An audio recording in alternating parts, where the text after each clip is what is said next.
Hey, what's up? I'm Myles Kennedy from Alter Bridge, and you're watching 60 Minutes.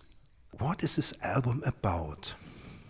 Um, it there are a number of dynamics that are touched on both musically and lyrically on the record, but there seems to be a common thread that runs throughout it, which um, takes a look at the need for heroes and the lack of heroes, and at the same time, the heroes that the everyday heroes, and paying tribute to them as well. I think the entire hero concept has always been something that's fascinated me since I was a child, and just how important they are in the roles they play in society in general. In an interview, you were talking of a timeless hero. What is a timeless hero for you? Can you give me an example? A timeless hero. Boy, that's a great question. Obviously a hero that kind of transcends any sort of period, something you can look back on, someone you can look back on throughout history and know that it will play a positive role from that point forward. I mean, you could say that about Martin Luther King. I think his ability to galvanize people and the message that he brought to our country when our country really needed it. And it's a message that we could still stand to be reminded of today. I think to me that's a definite example of a hero. I think a lot of times as a songwriter or songwriters, you don't really know the reason for why a certain concept or idea comes into your psyche. I think obviously, given our climate back home, back in the States, and one could even just look at a number of places in the world. There's obviously we're in an election cycle right now, and without getting overly political, I think that it forces you to take a look at those concepts and take a look at the role of leadership and who's lobbying to be a leader, and your system in general. Is your system broken? Is your system what it claims to be? Is it just a kind of facade for something else? I mean, it's really, there are a lot of complex ideas. I don't want to go in too much detail because then it's going to be a snooze fest here. But it's definitely, I think it just makes you think about those things. And as a songwriter, your job is to spit that out. And where we had a very finite amount of time, once we had the music done, then lyrically, it's good to capture that moment and be very, I think, swift. Yeah. And so that just kept coming through. Those themes kept coming through, that hero theme and that leadership theme, and taking a look at that and how it affected me and how it affects people around us. I think that given that we've been a band for 12 years, which is hard to believe, there's a certain comfort level that you feel, and that's not to take anything away from the other things that I've been involved with or other things Mark has been involved with, because they're both great, and I think we both feel really lucky to have those. But just given the amount of time and history, there's a definite comfort level, and the thing that's really exciting for all of us, I think, at this point, is after 12 years, we feel like we're still making music that we're proud of, and that we can stand behind, and we're still just trying to chase down the goosebumps. That's the secret for me, is goosebumps. I think part of what we've evolved to become is a band that really embraces dynamics and many different emotions, and we're not afraid to write 8-minute songs and take listeners on a journey. And I think that's part of what's real liberating, is that we're extremely fortunate because our fans embrace that, and they've kind of come to expect it. So it's kind of like, you want to write an 8-minute song, we're here for you, which is really a testament to the fans and their attention span. So yeah, I mean, it's a real freedom, I guess, that we feel, and we don't take that lightly, and we try not to and hope not to let those fans down, because they've obviously been there for us and keep us very motivated to try and create something compelling.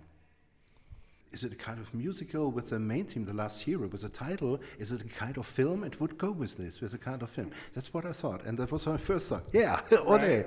how it started. It's funny you should say that, because our drummer Flip, he made fun, like when I first started playing that, and he made the comment when I was done, he was like, I expect you to be like standing there, with the bowl, lifting up the whatever I'm drawing a blank, but yeah, it's definitely, I think it definitely has that vibe to it. But then it takes a nice turn once the whole band kicks in, and it's very, with the detuned guitars and a certain epic quality, for lack of a better word. So it's funny, because when we first debuted the song, the Show Me a Leader, without that beginning part, opinions were a little mixed, and then once people heard the whole song as it was meant to be heard and written, then I guess it made more sense. But yeah, that was certainly a lot of fun to put together, and it's fun to play live too. Something in detail, is it? What is it that is fresh? What are fresh techniques? What are the alternate tunings? Well, alternate tunings, that's something Mark and I both more than likely got from Jimmy Page in particular. Yeah. He's the first person I remember discovering who utilized alternate tunings. And then years later, I got to play with a guy named Ian Thornley from Canada, who I like to refer to as Canada's best kept secret, because he's just brilliant. And he showed me a lot of alternate tunings back when I toured with him years ago. And Mark's been using them for a long time. I think a lot of the Creed stuff, he was using alternate tunings. What it does is it's instead of using the standard tuning, or the standard with the drop D tuning, which a lot of people use, and we use those as well, you change the tunings to like open chords. And so what that does is it changes all the layout of all of the modes across the neck. And so it makes it so that it kind of takes you into unorthodox territory, and it keeps it kind of fresh. So you also have the benefit of having strings ring out that normally wouldn't ring out. It creates a cool drone, and that's when I listened to a song like "Friends" by Led Zeppelin. When I was a kid, I was like, "Why does that sound so cool? What is that? Where's that coming from?" Well, a lot of it's the tuning that Jimmy Page was using. It's just the way those notes ring out against each other. It creates a certain dissonance and a certain tension. So yeah, we're big fans of the alternate tuning and alter bridge. Well, normally, because I come from somewhat of a fusion and jazz background, and so I was really into improvising. You just play off the first thing that pops into your head as you go into a session. And one of the solos I didn't do that with in the past, that has become such an important moment for this band, between both Mark and I, were the solos on Blackbird. And that, I remember with that solo, I had a pretty good idea of what I was doing, and I used David Gilmour's Comfortably Numb solo as kind of a template as far as how he approached that. Because back when I used to teach guitar, I taught that solo to a number of students, and he would, I'm sorry we're getting all technical here, but he would utilize a lot of the chord tones, kind of like a jazz player would do, and spell out the changes, which I think sounds beautiful. So that was how I approached Blackbird. I'm not sure how Mark approached his solos from a theory standpoint, but I remember thinking, well, that worked out well for that. I think on this record, I'm going to spend a little more time beforehand and have a better idea of navigating through these solos.